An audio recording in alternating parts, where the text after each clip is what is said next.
Buenas noches, profesor. Buenas noches con los presentes. El día de hoy tenemos como tema principal Protágoras, las leyes y el castigo, el proyecto de difusión cultural a través de YouTube.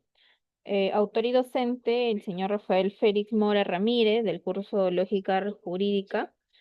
Quien les habla es la estudiante Ana Milena Aguilar Jiménez. Empezaremos esta breve exposición con una pequeña introducción del tema, indicando que, bueno, este trabajo es un trabajo de investigación, el cual aborda la visión de Protágoras sobre el derecho, destacando como su relativismo y el mito de Prometeo fundamenta la abogacía, las leyes y el castigo. Se explica que al considerar que todo es relativo, es necesario debatir para lograr acuerdos sociales, ¿no? El mito de Prometeo se presenta como símbolo del origen de la moral que sirven como base para la creación de leyes humanas que aseguren la convivencia. Finalmente, se puede analizar el castigo como medio de prevención y protección del orden social. Tenemos como subtítulo el tema de relativismo de Protágoras, ¿no? Donde según Mario Alzamora, los primeros abogados de Occidente surgieron en la antigua Grecia, gracias al sistema democrático que permitía la libre expresión. En el ágora del Areópago, los oradores como Pericles, Demóstenes y Esquines realizaban defensas públicas, dado al carácter religioso de la época, ¿no? Los juicios se realizaban tanto en espacios purificados como agua lustral. Inicialmente los logógrafos escribían los discursos y luego los abogados los pronunciaban, ¿no?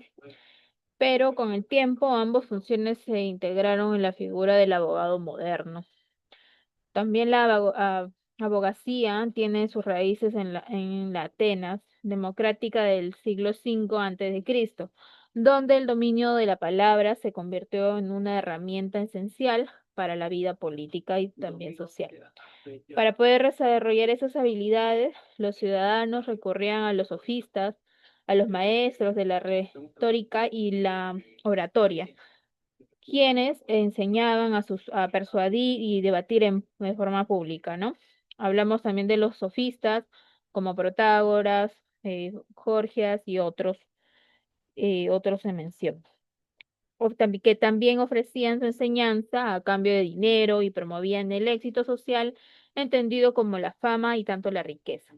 Aunque defendía la democracia y el acceso público a la educación, su enfoque no se centraba en la virtud, sino en la eficiencia argumentativa, incluso si esto implicaba defender posturas cuestionables. Asimismo, en la Grecia clásica, la oratoria era altamente valorada, ¿no? Y todos aspiraban a dominarla.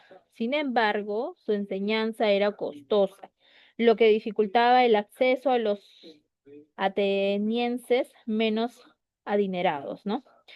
Pues en este contexto llevó a un aumento excesivo de demandas legales, muchas de ellas solo con el fin de obtener dinero para pagar abogados. Así, la abogacía se volvió un arte cada vez más relevante. En ese entorno, destacó tanto Protágoras de Abdera, quien sostuvo que el ser humano es dueño de su destino y que debe construir sus propias verdades dentro de un universo indeterminado. Tenemos también como subtítulo el tema del mito de Prometeo. Hablamos sobre el debate, ¿no? El mito de Prometeo, según lo que se ha interpretado por Protágoras, explica el origen de las leyes morales y jurídicas desde una perspectiva relativista, ¿no? En el relato, pues los dioses crean a los seres vivos y encargaban a Prometeo y Epimeteo dotarlos de habilidades. Sin embargo, al olvidarse del ser humano, Prometeo le entrega el fuego y la sabiduría técnica para sobrevivir, ¿no? Aún así, los humanos vivían en conflicto, por lo que Zeus decide enviar a Hermes con los dones de la honestidad y la justicia para que todos los compartan como base de la convivencia social. Si bien esto fundamenta la idea de que las leyes no son absolutas ni tampoco divinas, sino convenciones humanas creadas para poder evitar la autodestrucción, ¿no? De nuestra sociedad. Desde el relativismo sofista, la justicia y la moral no tienen un valor universal. Se indica, sino que surgen de consenso humano como necesidad práctica para vivir en paz. Según Protágoras, las leyes morales y jurídicas existen para proteger a la sociedad de su propia tendencia a la autodestrucción. Y este mito de Proteo se distingue en varias etapas claves que explican el origen de la civilización humana, ¿no? Tenemos como primera etapa la creación de los seres vivos, incluidos los que son, bueno, incluidos los humanos, ¿no?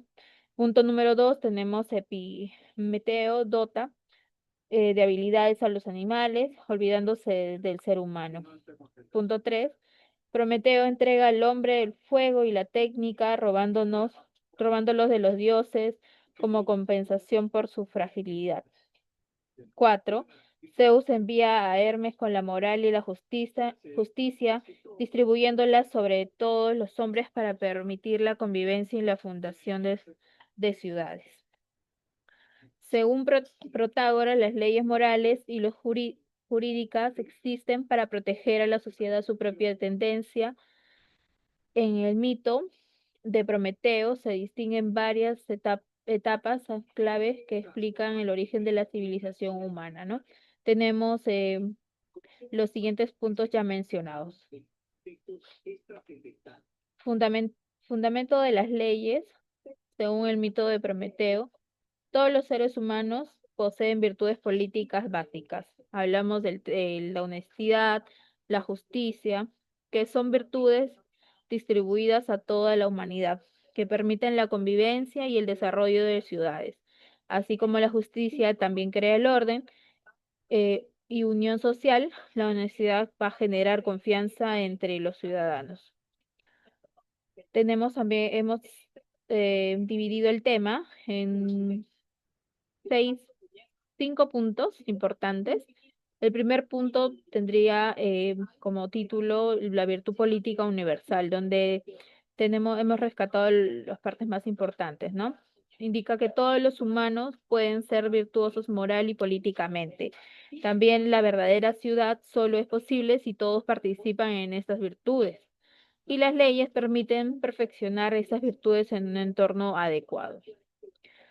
Como punto 2 tenemos la teoría del progreso. Indica que el mito refleja un optimismo sobre el progreso humano que va desde la vida primitiva hasta la civilización racional, con sabiduría técnica y organización política. La historia es vista como una evolución hacia la racionalidad y la felicidad colectiva. El punto 3 habla sobre las leyes como construcciones humanas. Según Verdross, los protágoras no creen en un derecho natural ni divino. Asimismo, las leyes no derivan de los dioses ni de la naturaleza esencial, sino del acuerdo entre los ciudadanos. Aunque Zeus da al ser humano el sentido moral y de justicia, no impone leyes concretas, sino que habilita a la humanidad a crear sus propias leyes. Como punto 4 tenemos el relativismo jurídico y político. Las leyes son convencionales y relativas a cada sociedad y tiempo y lugar, ¿no? La asamblea también del pueblo, con ayuda de oradores sabios, decide el mejor orden jurídico según las circunstancias. Luego nos menciona que todos los ciudadanos están capacitados para poder realizar un debate o por realizar votaciones y participar en la elaboración de normas, ¿no? En el punto 5 hemos seleccionado el título como la obligatoriedad por consentimiento, donde nos especifica que la ley es válida porque es aceptada con la comunidad. Asimismo, la gente también obedece la ley si la percibe con justa y beneficiosa, ¿no? Y el derecho es un producto humano que evoluciona con las necesidades de toda nuestra sociedad. Hablamos entonces, también tenemos como subtítulo el tema de la finalidad del castigo, ¿no? Indica que el castigo como prevención y educación no se castiga por un tema de venganza o porque o porque ya ocurrió, ya que el pasado no puede cambiarse, ¿no? El objeto de castigo es prevenir delitos futuros, tanto en delincuentes como en los demás ciudadanos. Eh, Se parte de la idea de que la voluntad es enseñable y por lo tanto el castigo se puede corregir conductas erróneas. Como menciona Platón, el castigo no es por la injusticia pasada, sino para que no se vuelva a cometer. Punto número 2, tenemos la teoría preventiva versus la retributativa. Lo que es la teoría retributativa habla sobre el castigo en una compensación por el daño causado, ¿no? Tenemos también la teoría preventiva, que indica que el castigo es un medio para poder evitar futuros delitos, tanto como educar, reformar al delincuente, ¿no? Como menciona Seneca en ese libro, ninguna persona razonable castiga porque ha habido una transgresión, sino para que no haya una transgresiones, ¿no? El castigo como herramienta educativa es en un punto número 3, donde indica que las personas deben corregir y educar y más no vengar. Quienes no pueden corregirse ni convivir deben ser excluidos de la sociedad con el mito de Prometeo. Según Zeus ordena expulsar a los incapaces de vivir con justicia, ¿no? Y para finalizar, tenemos también el tercer punto, donde nos indica que el Estado educa a través de la ley y la ley enseña a los ciudadanos cómo actuar. En el punto 4, hablamos sobre el rechazo a la pena de muerte, donde nos indica o nos profundiza que la pena de muerte no permite el arrepentimiento ni la educación del delincuente, ¿no? Para Protágoras, el castigo debe permitir al transgresor reformarse, mas no eliminarlo. Si la ley debe tener un sentido correctivo, no punitivo absoluto, ¿no?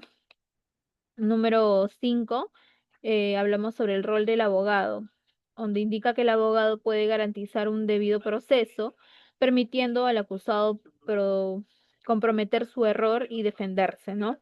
En un juicio se da una retroalimentación entre la sociedad y el infractor, lo que puede humanizar incluso al que cometió actos inhumanos. La función del abogado es educar con justicia, mostrando el valor de las leyes y su utilidad para la comunidad. En conclusión, sobre este libro que hemos podido realizar cierto análisis y rescatar más que todo partes importantes para poder realizar esta presentación, podemos indicar que la abogacía se fundamenta en el relativismo de Protágoras. Esto significa que el abogado defiende sus posturas no absolutas, ¿no? Sino funcionales al conflicto legal que enfrenta. Esta profesión nació en la democracia griega y su valor radica en el que el abogado comprende a fondo el sentido y las consecuencias tanto de las leyes, ¿no? Si bien hablamos de mito, de Prometeo, esto respalda la idea de que las leyes morales y jurídicas son necesarias para que la sociedad no se destruya a sí misma, como se mencionó durante la presentación, sino que aunque todos pueden entender y seguir las leyes, el abogado es quien puede advertir los riesgos y guiar jurídicamente a la sociedad.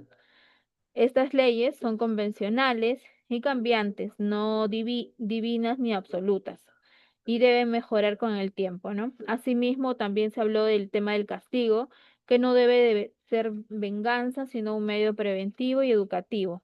Por eso el abogado también cumple el rol importante de educador social, ¿no? Promoviendo tanto la justicia y la convivencia pacífica en nuestra sociedad.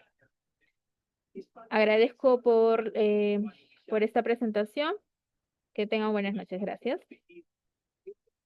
Peruano, que destaca por su biodiversidad y su papel en la conservación de ecosistemas únicos de bosques inundables,